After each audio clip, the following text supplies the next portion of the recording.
Hi, welcome to the Talent Development Game. My name is Dr. Alex Lascu and I'm presenting on behalf of my co-authors about a paper we wrote recently called Beyond the Field of Play.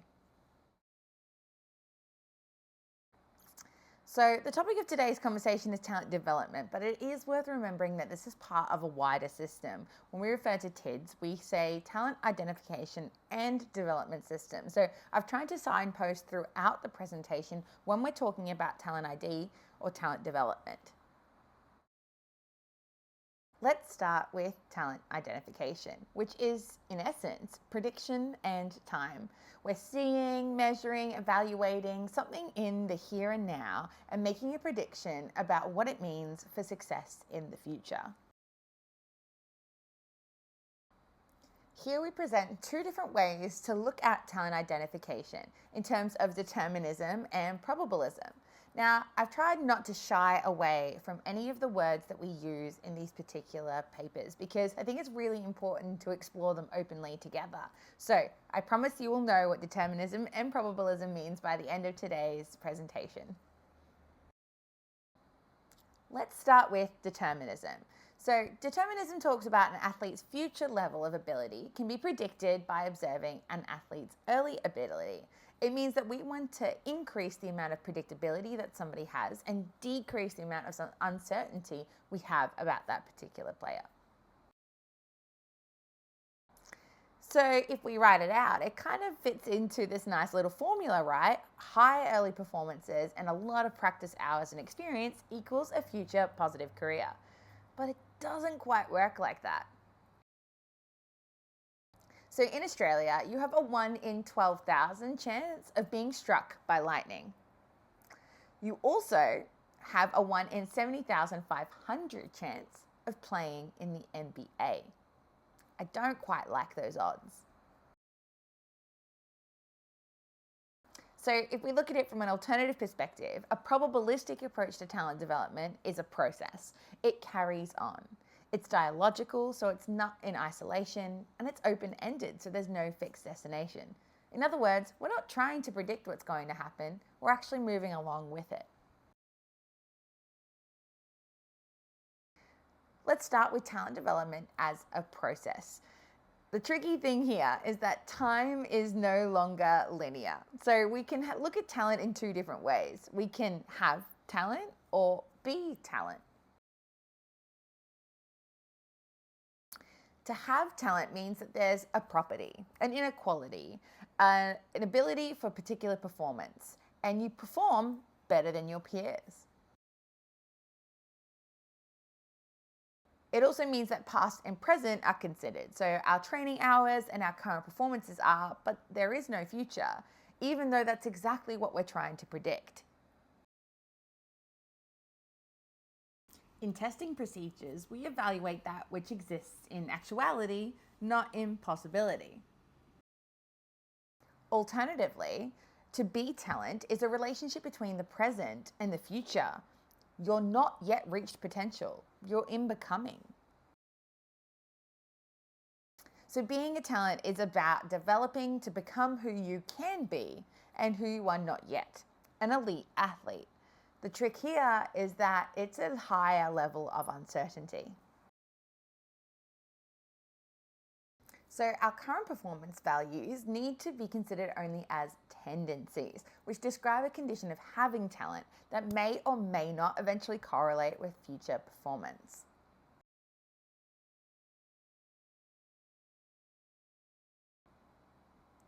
Let's move on to the second section of probabilistic talent development, which is dialogical, and it means nothing happens in isolation. The actual definition of dialogical is the use of conversation or shared dialogue to explore the meaning of something, and I thought that was a great way to start this section. So athletes are embedded in deep socio-cultural historical contexts where current performance and hours of practice doesn't actually equal development. It's really not that simple.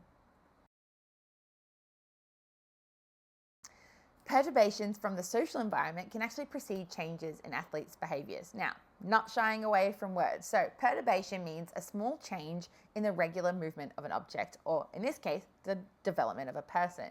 So our input doesn't actually equal the output. And that relationship is what allows us to make effective predictions. So perhaps predicting what people can be isn't necessarily the way to go. We are a complex interaction of context, history, anticipated future, and the past, all at the same time. So all of these things contribute to the emergence of every action and movement, which makes it really difficult to know exactly what's going to come next, or to do the same thing in exactly the same way. A great illustration of this was done by O'Sullivan and colleagues in the context of ice hockey. They highlighted how current performance and development are dependent on and resultant of an entangled relationship between different levels of the system. Now, we're starting to explore these systems a little more in sports, so keep an eye out for this authorship where we've explored in baseball as well. I just wanted to touch on the systems here. So microsystem is relating to the structured practice, task design, and where coaches can make an influence. We also have the unstructured practice too, the multi-sports, the playfulness, the transfer of learning that we often see from engaging in sport. If we take a step back or zoom out a little further, we have our mesosystem. So this is almost outside of this first system, where you have your parental influence, other relatives, the connection with parents in particular. And then we have our peer connections, backyards, etc. Zooming out further again with our exosystem, we have the neighborhood community spaces to play in, and then the legacy of coaches along the way. We then take one step further to our macro system, where we have economic resources, historical pillars, and outdoor facilities are a then versus now timescale.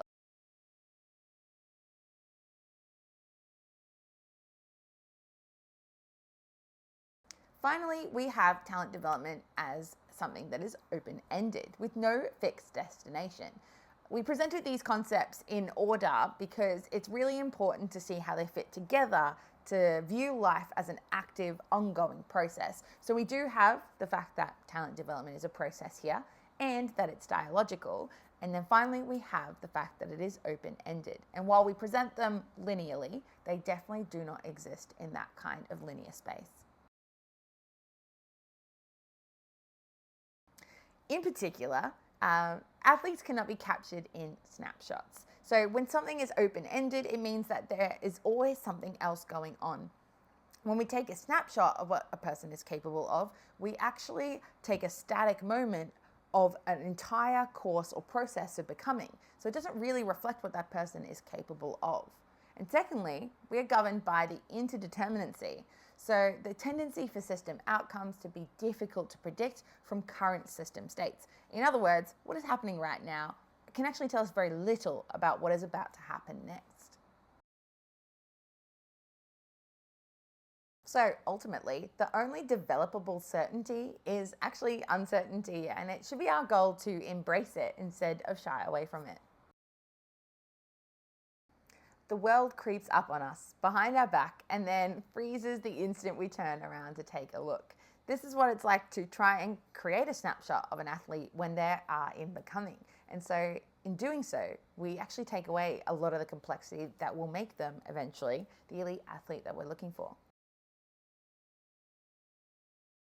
So in terms of probabilism, it discourages early identification and specialization policies that cause athletes to prematurely stop their process of becoming, and instead advocates for observation and active participation, requiring spending time with athletes to grow knowledge of their becoming.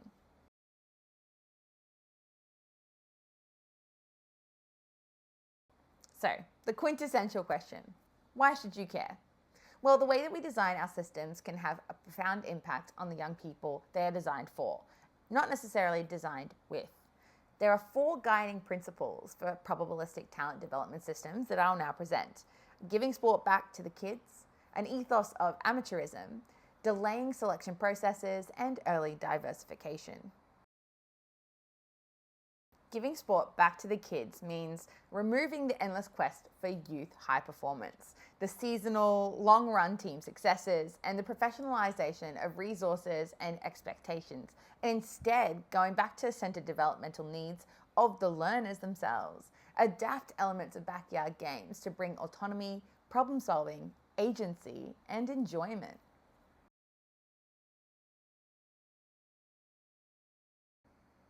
An ethos of amateurism means prioritizing experiential knowledge, exploration, collaboration, inclusion, and humility, where we assess sporting organizations on the impact of the many rather than the success of the few.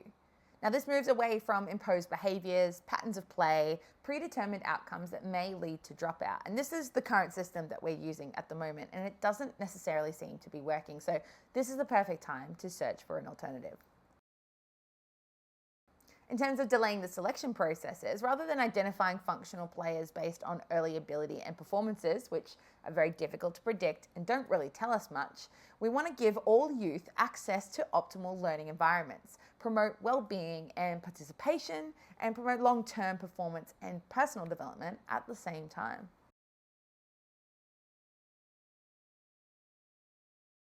And finally, in terms of early diversification, we don't necessarily want to focus on early specialization, which doesn't really predict adult success anyway.